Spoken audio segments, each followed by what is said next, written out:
you weren't at App State before you came here, but you've been there and you kind of know what that Georgia Southern rivalry was like. How does what was that like being a part of that? 'Cause I've seen Oh, it was really fun, and these rivalry games are always it's really special. When I was at Appalachian State with Georgia Southern, when I was at NC State with North Carolina, it's important to the fan base, it's important to the state, and it's always fun to be a part of. The kids, obviously they know why it's important, and just in all aspects, because you hear about it, you see the two fan bases throughout. You can walk to the grocery store and you can see it, and so it's fun to be a part of. Is that been any different than the normal chill one we see, even when it's rivalry? No. Coach Sad he's what you guys see or what you guys are going to get. 'Cause that's the thing about it is you don't want to make the game bigger than what it actually is. If you do that, some of the guys, I think, you don't want the kids to lose focus on their task at hand, their assignments, their technique, the fundamentals. And sometimes they can do that if they're getting caught up with the emotions of it or getting too, so we try to keep them to where they're really just focused on their job and their assignments, their fundamentals, so they can go out and play their best. This week's opponent has a really good run defense. When you look at them on tape, what kind of challenges do they present, especially when you've got such a dynamic back in yourself? The first thing that stands out, they are an SEC defensive front. They got great size, great length. They got one of the four techniques. He's 6'9", over 300 pounds. Pretty much everybody along that has great length and great size, and they do a great job. I think defensively, their scheme and just what their coaches do a great job of. Their kids are where they're supposed to be. They fit really well, from the front guys to the back end guys. They fit where they're supposed to be, and so it's definitely is going to be challenging, and it's one that we look forward to going in and playing against, because you're going against a really good defense. You guys have been an offense that's thrived on these big plays a lot this year, whether in the run game or in the pass game. Kentucky really doesn't give up a ton. I guess what's the key for you guys to be, if they take that away, be methodical? Well, just in a lot of the big plays that we have, those are plays just in the offense that become big plays because everybody's doing their job, and one of our special skill position guys, they make something happen with it. And so we just got to keep doing what we're doing and stay with it. Making sure we're getting to our landmarks, making sure we're playing good assignment, sound football. And not because we never try to press ourselves. We don't go into it saying, oh, we got to hit this big play or hit that. We kind of let it come to the guys, not putting pressure on them, but just letting it come to them, knowing that if they're doing their job, hopefully you'll start seeing some of those big plays. Mikhail said he started to get healthy, kind of that bye week before Miami. You feel like he just got a little bit more comfortable once he was finally healthy, could kind of do everything he wanted to do on the field? Yeah, I do, and I think a lot of it has to be the more these guys are around each other with us on the field together.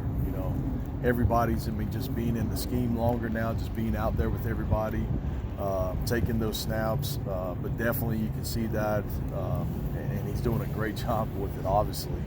And he's special, and say that just because of his leadership ability and how those guys around him play for him as well. And it's fun to see him out there with the guys and how he interacts with them, and just him running the show out there. 1,000-yard receiver, 1,000-yard runner. Mikhail's one of the most efficient quarterbacks in the country. Did you anticipate? Obviously you guys probably think very strongly of the offense that you're bringing in, but could you anticipate having such high numbers in just year one? Well, our expectations, those are the numbers that we want to have, and those are the expectations, and that's what we're going to thrive to try to get year in and each and every year. And the thing is these kids, how hard they worked with us, and what I mean by that, from day one, as soon as we came here, these guys wanted to do so well, and so whatever it is that we were trying to teach them, it was all ears and eyes. And they would go out and try to do it exactly how you're asking them to do it. And to me, it's a lot of the work. It's the kids doing it. It's the players going out there, making those plays, doing what they're asked to do, and putting the work from all the way from the spring, all the way through summer. And even now, you're starting to see it pay off on game.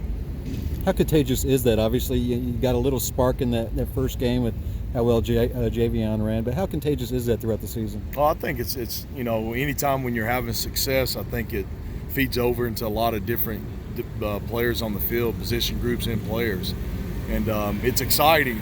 We try to have a lot of excitement out there with us, and be an exciting brand, and letting it hopefully the guys are playing fast and enjoying it and having fun while they're playing football. Obviously, the rivalry at App State is different because there's 2 out-of-state teams, 2 in-state teams, hour and a half apart. These guys know each other. Yep. Played each other. Do you have to talk to them about keeping their emotions in check, something like this? We talked about we can't make it more. Now everybody knows it's a rivalry, but at the same time, we can't lose focus of what we have to get done in the game, because they have some really good players and very talented, especially on that defensive front. So we got to consume ourselves with the daily process like we've done all year of how can we get better today. And tomorrow, let's go back out tomorrow and have a better day today than we did yesterday. And if we do that, then come game day, we feel pretty comfortable with the plan. Hopefully then we can go out and execute it. But we can't get caught up in a lot of the, we can't go out there and pregame and get caught up too much in the emotions of it being a big rivalry and lose focus and lose task of what they have to go out there and do on game day. Is that a message you tell them when you come in for film on Sunday? We have, we talked to them about it as far as it's, we wanted them, and our message was more of, let's focus on how good we can be at the end of the week. With the process of, regardless of who it is that we're playing at the end of the week, let's see how much better we can be in our final game of the season, and just let that whole process hopefully take care of itself. But being more consumed about that than anything else. All right. Thank you.